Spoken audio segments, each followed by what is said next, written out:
So I wanted to quickly talk about this 4th and 9 play where we held them.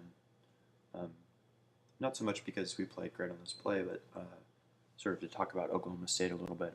One of the things that both Oklahoma State and OU do is bring jet tempo, and that forces your offense to really make, or your defense to make a quick decision about how it's going to align and what it's going to be doing.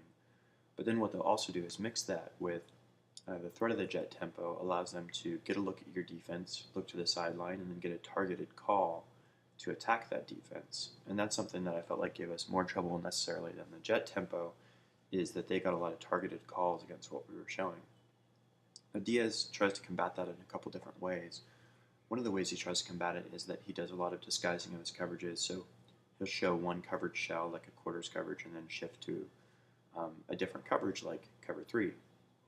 So that produces some good results, but against a more experienced offense and an offensive coordinator who understands that the defense is doing that, it's not enough.